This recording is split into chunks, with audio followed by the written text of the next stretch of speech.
नमस्कार साथियों, आपके अपने चैनल राज टीचर्स हेल्पलाइन में आपका बहुत बहुत स्वागत है।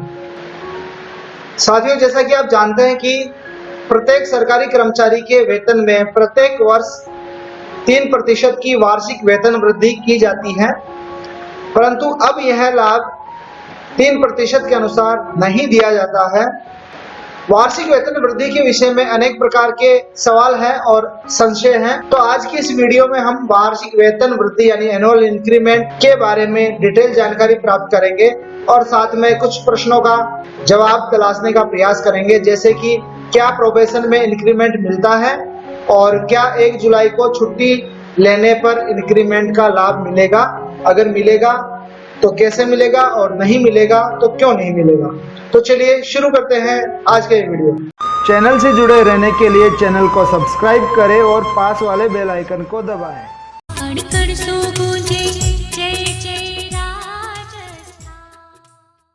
साथ ही वीडियो शुरू करने से पहले मेरी आपसे रिक्वेस्ट है कि अगर अभी तक आपने हमारे चैनल को सब्सक्राइब नहीं किया है तो चैनल को सब्सक्राइब जरूर करें और बेल आइकन को दबाकर नोटिफिकेशन ऑन कर ले, ताकि हमारे आगे आने वाली वीडियो की जानकारी आपको सबसे पहले मिल सके। और वीडियो में आगे बढ़ने से पहले मैं एक रिक्वेस्ट और करना चाहूंगा, वीडियो को बिना स्किप किए शुरू से लेकर अंत तक देखें, ताकि कोई इंपॉर्टेंट इंफॉर्मेशन आपसे मिस ना हो। तो चलिए वीडियो में आगे बढ़ते हैं। सबसे पहले हम एनुअल इंक्रीमेंट यानी वार्षिक वेतन वृद्धि की सामान्य जानकारी प्राप्त करेंगे। राजस्थान में प्रत्येक सरकारी कर्मचारी द्वारा अपना प्रोबेशन सफलतापूर्वक पूर्ण करने के बाद प्रति वर्ष वार्षिक वेतन वृद्धि का लाभ दिया जाता है। छठे वेतनमान तक यह लाभ कार्मिक के बेसिक का 3% हुआ करता था, यानी छठे वेतनमान तक कार्मिक के मूल वेतन पर 3% की वार्षिक वेतन वृद्धि की जाती थी, परंतु अब 7वें वेतनमान के लागू होने के बाद पे मैट्रिक्स के अनुसार यह लाभ दिया जाता है। पे मैट्रिक्स की डिटेल जानकारी के लिए आप डिस्क्रिप्शन चेक करें। वार्षिक वेतन वृद्धि का लाभ नव नियुक्त कार्मिक द्वारा अपना प्रोबेशन काल पूर्ण करने पर ही दिया जाता है। राज्य के सभी कार्मिकों को वार्षिक वेतन वृद्धि का लाभ प्रत्येक वर्ष 1 जुलाई को दिया जाता है।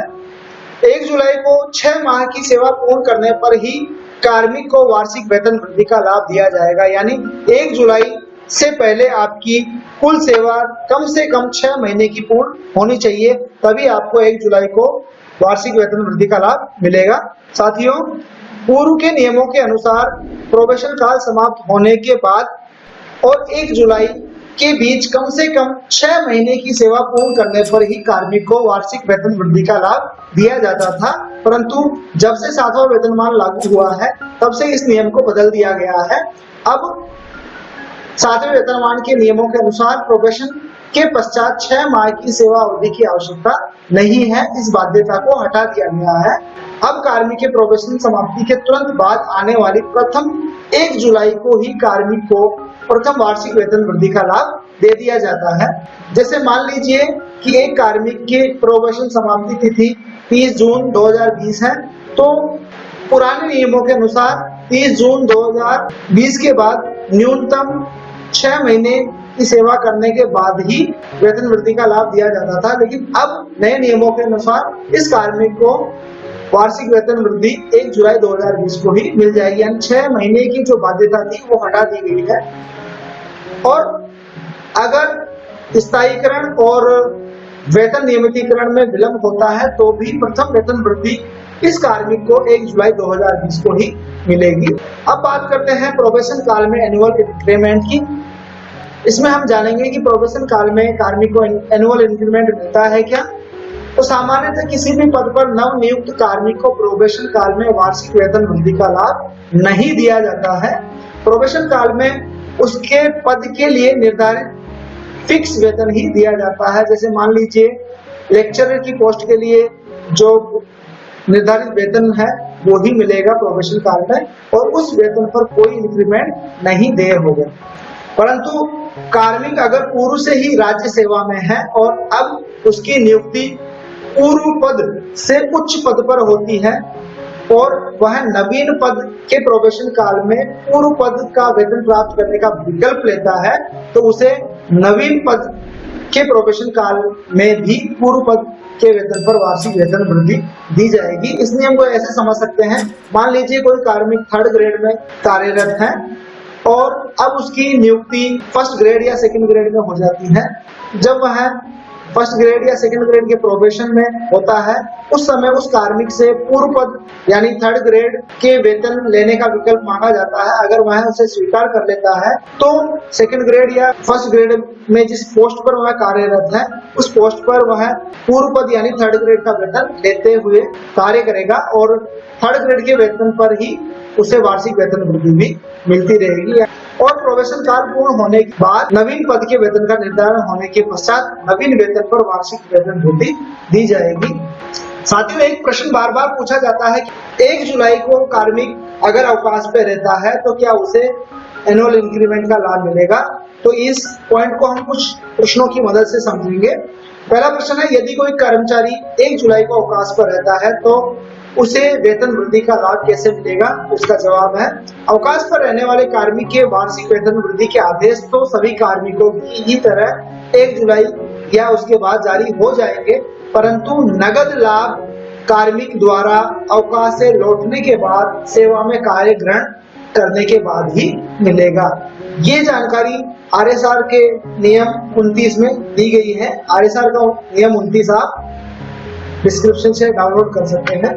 तो साथियों, जैसे कि आप जानते हैं कि अवकाश पर रहने पर कार्मिक को अवकाश का वेतन मिलता है, न कि ड्यूटी का, एवं अवकाश काल में वह अवकाश पर जाने से पूर्व जो वेतन प्राप्त कर रहा होता है वही वेतन अवकाश काल में भी प्राप्त करेगा।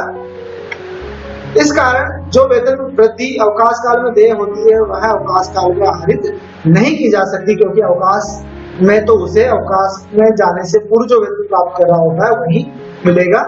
अतः ऐसी परिस्थिति में कार्मिक के अवकाश से लौटने पर ही उसे वेतन वृद्धि का नगद लाभ दिया जा सकेगा।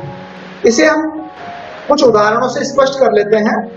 एक उदाहरण हमने लिया है, एक कार्मिक है जिनकी जून में बेसिक है 44,300 रुपए और 25 जून से 5 जुलाई तक वह कार्मिक अवकाश में रहता है।